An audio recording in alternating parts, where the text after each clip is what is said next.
Man, that's crazy. I appreciate you sharing that. That's hip hop history, man. You know what I'm Yeah. saying? Um, Let me see. Now, I guess my next question is, okay, so you got the smash single, but it's like, and I guess I could speak for just, I guess, black musicians in general. Like, you go back to James Brown, maybe not James Brown in particular, but that era, Hmm.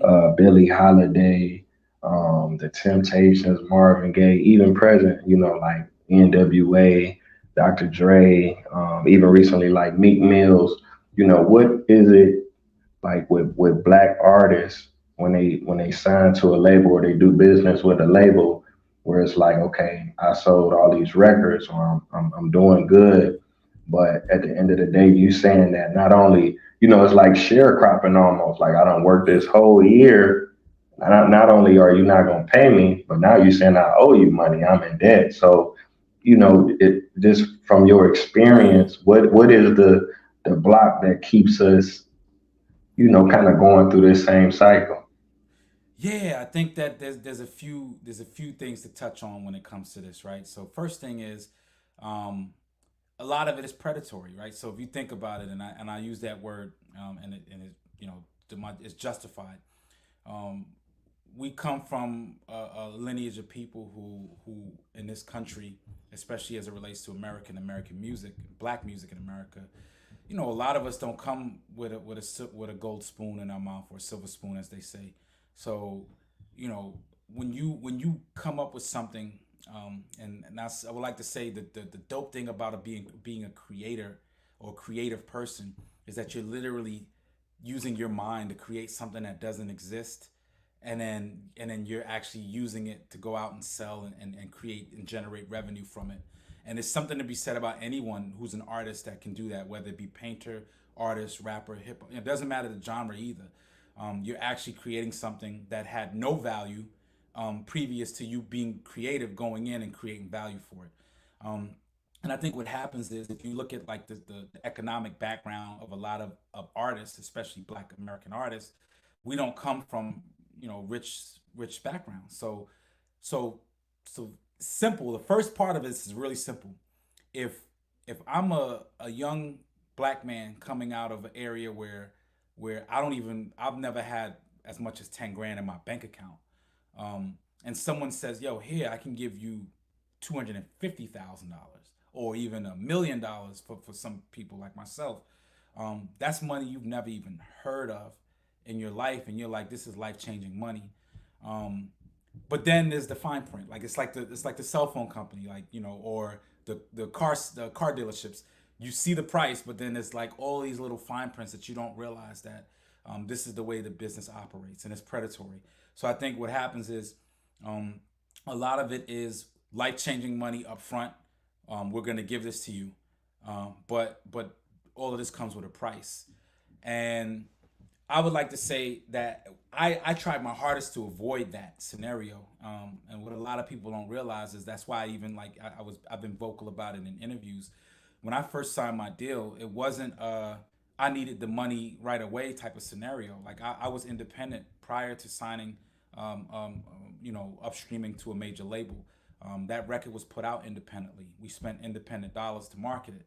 Um, but the recourse for me was when I did my deal, I did a partnership, a true partnership, which means that after after money is made, the expenses are deducted, and then everyone splits their shares equally. It's not a royalty based situation. I'm not working on a point system, and that was important for me as an artist. That when I got into the business, I had my own entity set up.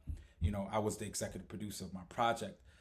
Um, for me, what happened was uh, two things. One, I came at a time where digital downloads were a brand new thing, right? So, what that says is that there was really no language in my contract or in anybody's contract at that time, distinguishing the difference between physical album sales like LP and actual digital sales. And there was one crazy minor sentence in my contract that stated that the label was allowed to take a 20% distribution fee off of anything that they distribute. When digital downloads became a thing, um, the the irony by is that no one digital downloads were the distribution process was never defined. If you think about the way digital downloads are distributed, it's literally, you're literally doing this on a computer. You're hitting the enter button, right? So that's not distribution. In our eyes, that's not distribution. Distribution is when you actually take a physical album, you put it on a truck, and you distribute it out to all the retailers. Like, back then it was Walmart's, Best Buys, whatever musical retail outlets were out there. So that one language and one line in my contract took 7 years to be interpreted by the courts, and they couldn't even really figure out how to interpret it. So we actually won what we call a summary judgment, which is when a judge says, "Okay, cool, we can't interpret the language. We need to take this to court."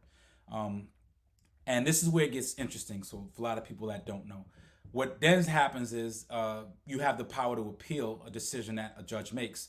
So Capitol Records then appealed the decision the judge made to send it to court, and then we had to wait another year and a half or so to get it to an appellate court. And when you go to an appellate court, the process is honestly the worst process in my opinion. And it's not to downgrade the way the justice system is in America, but it took 5 minutes for them to make a decision on a case that lasted me 7 years. And what it was this five different judges basically sitting there reviewing the case as they see fit, and then they make a judgment based on what they see. And it was the most disheartening thing that I've ever been through in my life, because what I realized is that I mean, if I'm an appellate judge and I got 10 cases that I got to try that day, I'm not putting the attention and time into every case. I don't give everything its just deserves, and I'm just looking at it for face value. And I had the ability to appeal the appeal, but at that time, I was exhausted of finances, meaning I had to pay my lawyers, I had to pay for auditing, I had to pay for legal fees. And then I realized that this is done on purpose. When you have he who holds the gold makes the rules. If you have all the money and you fail to pay an artist out, how do they fight you properly in court when they're not getting paid what they gotta get paid out? Whereas my legal bill at some point probably rounded up in the upwards of a $500,000 or more. Um, what I'm fighting for is less than what I'm paying out. And at some point in time, I had to kind of just tell myself, you know what, I need to move on from the scenario and actually put my focus in other things. So, what I like to tell people is not just as cut and dry as everyone thinks it is, or not signing a good contract, or getting lawyers a triple check. Sometimes it can boil down to just one word and one sentence that can't be interpreted. But the bottom line is that these companies and corporations, they have unlimited resources. They have a lawyer on salary, so the hours that the lawyer spends doesn't matter compared to the person I'm paying. And I learned that it's systematic. So when we go back to like the likes of a James Brown or a Meek Mill or any of these other people, they all really share the same common denominator, which is, you could fight it, but it's a really big system to take on by yourself. And some people are going to get the results that they want, and I commend the artists that do. But for artists who are like myself, who are brand new to the game, who just came in, who are still a little bit green to the way things work, the system will eat you up and chew you out, and move on to the next artist within a heartbeat. So yeah, it's important to know that sometimes even if you do everything right, the system sometimes just doesn't work in your favor, and that's what it is. And I appreciate you sharing that game, because it seems like a lot of artists is reluctant to come out and even go into that much detail to let a future generation of artists know. You know what I'm saying?